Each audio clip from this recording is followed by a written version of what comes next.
বিলোনিয়া পূর্ত দপ্তরের অফিস কক্ষে নির্বাহী প্রকৌশলীদের উদ্যোগে স্বেচ্ছায় রক্তদান শিবির বুধবার সকাল 12টা নাগাদ প্রদীপ প্রজ্বলন করে অনুষ্ঠানের সূচনা করেন মঞ্চে উপবিষ্ট অতিথিরা।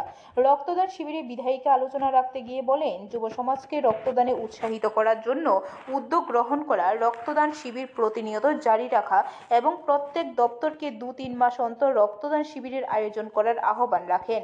পূর্ত দপ্তরে আয়োজিত রক্তদান শিবিরে 35 জন স্বেচ্ছায় রক্তদান করেন। রক্তদান শিবিরে উপস্থিত ছিলেন দক্ষিণ জেলার জেলাশাসক স্মিতা মলেমেস, রাজনগর বিধানসভার বিধায়িকা স্বপ্না মজুমদার, বিলোনিয়া পৌর পরিষদের চেয়ারপারসন নিখিল চন্দ্র গোপ, ভারতচন্দ্রনগর ব্লকের পঞ্চায়েত সমিতির চেয়ারপারসন পুতুল পাল বিশ্বাস, বিলোনিয়া পূর্ত বিভাগের এক্সিকিউটিভ সুকান্ত দেববর্মা সহ অন্যান্যরা। আলোচনা শেষে অতিথিরা রক্তদান স্থল পরিদর্শন করেন এবং রক্তদাতাদের ব্যাজ পরিয়ে দেন। যদি আরেকজনের প্রাণ বাঁচে সেটাই কি মহৎ? পৃথিবীতে তার উপরে মনে হয় আর কোনো মহৎ দান নেই, যে দানের পরিপ্রেক্ষিতে আমরা একটা জীবন পেয়ে যাব।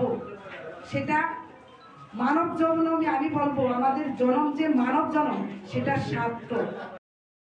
ব্যুরো রিপোর্ট, খবর ত্রিপুরা।